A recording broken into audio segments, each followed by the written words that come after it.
At the outset, I would like to thank Dr. Sharath for inviting. So, I'll be speaking about recent advances and future directions in diagnosis and management of keratitis.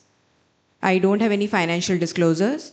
As we all know, keratitis is an important cause of visual impairment and blindness. And the earlier we make the diagnosis, the faster we can initiate the patient on appropriate therapy and better will be the outcome. So, in the background of history taking and clinical examination, at present we mainly rely on the smear and the culture reports. So, why do we need these alternative methods?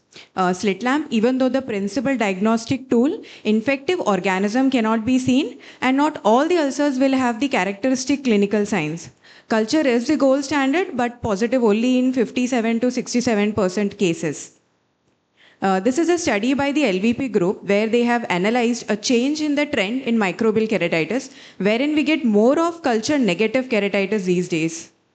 And why culture can be negative or smear cannot pick up the microorganisms is because of the inadequate sample material, a deeply seated lesion, delay in performing investigation, previous use of empirical antimicrobial treatment, or varying culture sensitivity.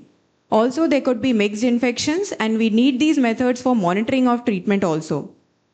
So, what are the alternatives? In imaging, we have in vivo confocal microscopy. In the diagnostic molecular methods, we have PCR, metagenomic next generation sequencing, mass spectrometry, and of course, artificial intelligence. So let's delve into these one by one. In vivo confocal microscopy can look through all the layers of cornea. The three main conditions where we can use IVCM is fungal, acanthamoebal, and microsporidia. In fungus, most commonly we see is Fusarium and Aspergillus.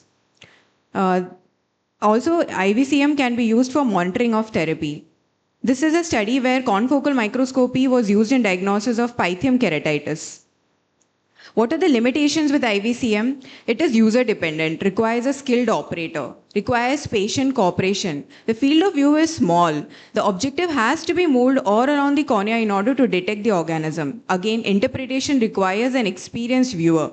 Dense corneal infiltrator scarring can preclude tissue penetration, and currently bacteria and viruses are not visible through IVCM. Moving on to diagnostic molecular methods, they are highly sensitive, specific, rapid, and they are ideal for microorganisms whose culture is difficult, time consuming, expensive, or unavailable. PCR, rapidly highly sensitive enzymatic assay, most commonly has been used in diagnosing and distinguishing different types of viral keratitis. Also, few reports of fungal and acanthamoeba. Various literature studies have shown sensitivity specificity ranging up to 100%. There are a couple of modifications in PCR, which includes nested PCR, multiplex, and reverse transcriptase PCR.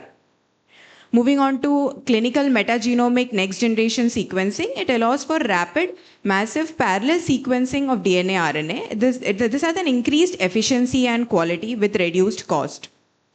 It includes both long read sequencing and short read. So in long read, we'll do a whole genome sequencing, which has a higher resolution. It can study antimicrobial resistance. In short read, these are targeted amplicon sequencings. It has a rapid outcome, but reduced comprehensiveness than the whole genome sequencing. It can be NGS is able to read positive results in culture negative IK, low infectious bioburden if there are infections with atypical organisms or fungi. It can sequence all types of bacteria, viruses, fungi, parasites, identify a new pathogen, and has a quick turnaround time. Mass spectrometry has an accurate quantitative analysis of biological samples, including the microorganisms, can rapidly resolve all the pathogens to species and subspecies level, identify rare organisms which are not well known or well defined, and it can detect mixed infections. So, what are the pros and cons with these molecular methods? They are highly sensitive, specific, have a rapid turnaround time, reliable confirmation of unusual organisms, and can guide the treatment decisions. Whereas it can amplify only a targeted DNA segment, DNA can be detected even after a successful antimicrobial therapy, which can lead to confusion. And there are some false positive and false negative reports also. What are the challenges with these molecular methods? The cost, accessibility, requires an expert manpower in handling all these. It cannot quantify the organismal load. And the most important, it cannot differentiate between active versus latent and viable versus non-viable infection. Moving on to artificial intelligence, these are various articles which have been published in relation to microbial keratitis and AI. It's based on deep learning where we have to put a load of pictures into it and then it will perform high dimensional analysis to give us a diagnosis. So currently what it can do is based on a clinical picture, it can tell you whether it is infective or non-infective keratitis. It can classify that infective keratitis in bacterial, fungal. And based on algorithm and the pictures you have put, the accuracy can range between 70 to 90%. Recently, there are IVCM detection AIs which can detect fungal highway. What are the limitations in artificial intelligence? It may miss the diagnosis of less common or a more complex infectious keratitis. If you feed in poor quality pictures, diagnostic efficacy is going to be less. Again, the data set that goes into it has to be monitored. And second, it's based on only photographs for which the sample size, what is the amount of pictures we need to load has not been determined. Moving on to the management practices. Currently, we use topical medications primarily, which has got low bioavailability because of the tear film and the corneal barrier. Plus, the frequency at which we give leads to ocular surface toxicity. There is emergence of drug resistance and emergence of biofilms. So, due to these, we have to look for better options in future. What are those options now? Nanotechnology-based drug delivery. Here, nanomaterials act as carriers for the existing antibiotics. These materials itself can have antibacterial and bactericidal properties. What do? They will disrupt the cell membrane. They will prevent protein synthesis and generative oxidative stress in the microorganisms, which leads to the lysis. Next is contact lens based drug delivery. Here we have contact lens which are coated with the nanoparticles. They can be a possible targeted delivery option and it can reduce the tear film dilution effects. Microneedles, they are minimally invasive approach for a prolonged drug administration in chronic diseases. They have enhanced drug bioavailability and it can overcome the physiological barriers, biofilm obstacles. Liposomes, again, they are small lipid vesicles with a central aqueous compartment. They have an excellent adhesion to the cornea and they have increased corneal permeability. But the only disadvantage is they have low stability and limited loading capacity.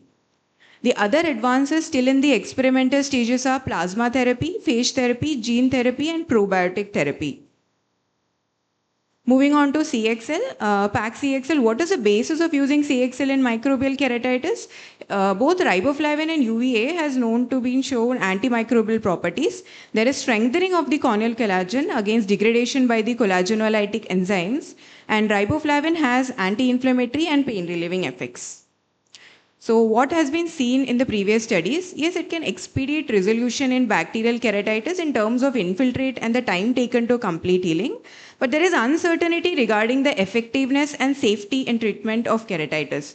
In acanthamoeba, there has been contradicting evidence between in vitro and clinical studies, and CXL is contraindicated in viral keratitis. Moving on to PDAT, where we use rose bengal. A green light is exposed to a rose bengal soaked tissue. This can be currently it is only in experimental stages and has been used as an adjunctive treatment in fungal and certain acanthamoeba cases, but it needs more evidence in the form of randomized controlled trials. So all these new techniques are promising. They can improve the diagnosis and give us a targeted therapy, but we need more evidence before applying these into our clinics.